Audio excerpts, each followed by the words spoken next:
दोस्तों इस वीडियो के अंदर हम बात करने वाले हैं जेपी पावर के ऊपर। साथ में हम बात करेंगे अदानी पावर के ऊपर।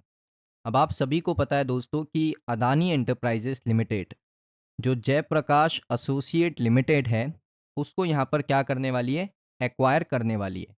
अब एक्विजिशन में क्या है ना कि जो जेपी एसोसिएट है वो जेपी पावर की ओनर है। अगर मैं आपको प्रमोटर्स पे दिखाऊं, 24% जो स्टेक हैं जेपी पावर के, देखिए Jaiprakash power venture limited 24% stake किसके पास है, जयप्रकाश एसोसिएट लिमिटेड के पास है। और जयप्रकाश एसोसिएट लिमिटेड को कौन ओन करेगा अभी, अदानी एंटरप्राइजेस लिमिटेड। और अदानी एंटरप्राइजेस लिमिटेड अगर उसको ओन करती है तो क्या अदानी पावर और जेपी पावर का एक मर्जर आपको देखने को मिल सकता है या नहीं, इसके ऊपर इस वीडियो में बात करेंगे। सबसे पहले दोस्तों ये रिपोर्ट आप देख सकते हो, अप्रूवल आ चुका है। रीसोल्यूशन प्लान का जो जयप्रकाश एसोसिएट लिमिटेड का अदानी ने बनाया है वो अप्रूवल हो चुका है, अप्रूव आ चुका है। और उसके साथ साथ जेपी पावर को भी ओन करने वाले हैं कौन, अदानी एंटरप्राइजेस।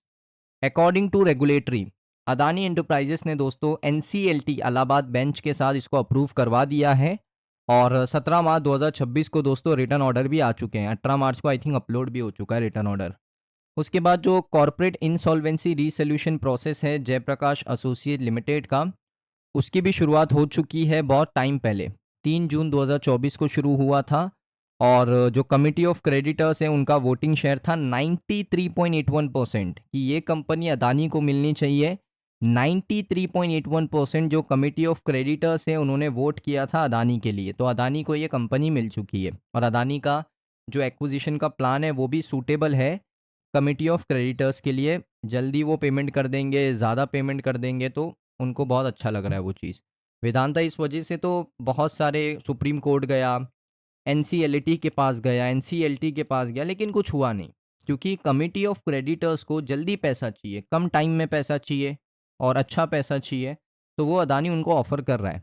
उसके बाद देख सकते हो यहाँ पर अभी ये सवाल उठने लगा है, क्या जेपी पावर को मर्जर होगा अदानी पावर के अंदर, क्योंकि सिमिलर काइंड ऑफ बिजनेस है। अगर आप जेपी पावर का बिजनेस देखोगे, थर्मल पावर जनरेशन है, इनके पास भी अच्छी कैपेसिटी है। मैं आपको दिखा देता हूँ, सेम काइंड ऑफ बिजनेस है जयप्रकाश पावर वेंचर लिमिटेड का और अदानी पावर का। और अदानी पावर को नीड भी है एक्सपांड करने के लिए ऐसी कंपनी की जिसके पास एक अच्छा पावर प्लांट हो, एक अच्छा हाइड्रो इलेक्ट्रिक इलेक्ट्रिसिटी हो, थर्मल हो। और साथ ही साथ यहाँ पर कोल की माइनिंग भी ये लोग करते हैं, सैंड माइनिंग करते हैं, सीमेंट ग्राइंडिंग करते हैं, तो अदानी पावर को ये सारी चीज़ें लगेंगी। तो क्या मर्जर हो सकता है? देखिए मर्जर के लिए ना सबसे इंपॉर्टेंट चीज़ अगर मैं मान लेता हूँ कि भाई 24% स्टेक आ गया, लेकिन मर्ज करने के लिए ऑलमोस्ट 75% स्टेक लगेगा। कितना लगेगा? 75% स्टेक आपको ओन करना पड़ेगा एटलीस्ट। ये दोस्तों इतना तो होना ही चाहिए, अगर इससे कम होगा तो बहुत मुश्किल है।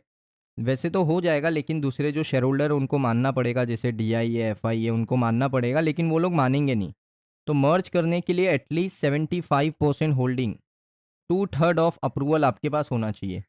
अभी अदानी के पास है ऑलमोस्ट, मान लेते हैं 24%। अदानी को टोटल कितना चाहिए? 75%, यानी 51% स्टेक अदानी पावर को जेपी पावर में खरीदने पड़ेंगे।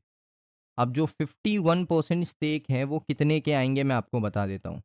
अदानी पावर अगर जेपी पावर के 51% स्टेक बाय आउट करना चाहता है जेपी पावर के, तो कितना पैसा खर्चा होगा उसके ऊपर बात करते हैं। 51% स्टेक जेपी पावर के अदानी को बाय आउट करना पड़ेगा जेपी पावर।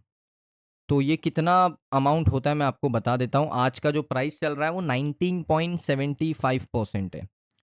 सो अगर आप देखोगे रिमेनिंग शेयर अगर अदानी बाय कर लेते हैं 51% स्टेक, अप्रॉक्सीमेटली जो कैलकुलेशन आया है वो आया है 3,000 से 4,000 करोड़ रुपए। अगर दोस्तों 51% स्टेक एक डील के अंदर लेकर आकर सस्ते में खरीदते हैं 12-13 रुपए पे, अगर अभी के करंट मार्केट प्राइस पे आता है प्राइस, तो 6 से 8 हज़ार करोड़ खर्चा हो जाएगा।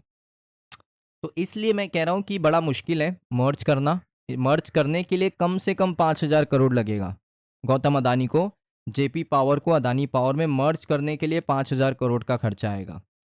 साथ में दोस्तों यहाँ पर 51% स्टेक बाय आउट करना पड़ेंगे, तब जाके 75% होल्डिंग आपके पास आएगी, मेजॉरिटी होल्डिंग आपके पास रहेगी। तो आप बड़े आसानी से उसको मर्ज कर सकते हो। तो मर्ज मर्ज करना बहुत मुश्किल काम होता है। ऐसा नहीं है कि कोई भी कंपनी देख ली, पैसा दे दिया, मर्ज कर लिया। तो जेपी पावर को ओन तो करेंगे 24% स्टेक, लेकिन बाकी के जो 50% स्टेक हैं वो लाएंगे कहाँ से? देखिए, इन्वेस्टर्स में अगर आप देखोगे तो एफआई के पास और डीआई के पास बहुत स्टेक है, लेकिन ये लोग बेचेंगे स्टेक। सबसे बड़ा सवाल ये है, ओपन मार्केट से स्टेक उठाना पड़ेगा, थोड़ा डीआई से बात करना पड़ेगा, थोड़ा एफआई से बात करना पड़ेगा। बड़ा मुश्किल काम है, नेगोशिएशन बहुत करनी पड़ेगी। हर जगह पे अलग अलग रेट मिलेगा, पब्लिक को अलग रेट देना पड़ेगा, एफआई को अलग रेट देना पड़ेगा, डीआई को अलग रेट देना पड़ेगा, क्योंकि जो कोई भी शेयर लेता है उसका एक प्लानिंग होता है उसके पीछे कि मैं इतना होल्ड करूंगा, इतना रिटर्न बनाऊंगा। तो सबका यहाँ पर अलग अलग पैसा सब लोग मांगेंगे, वो देना पड़ेगा। तो बड़ा मुश्किल काम है, तो चांसेस बहुत कम है, ना के बराबर है। तो मर्जर तो मुझे लगता है बहुत मुश्किल है होना, जेपी पावर और अदानी पावर का। सो दोस्तों, ये वीडियो कैसा लगा कमेंट सेक्शन में बताइए।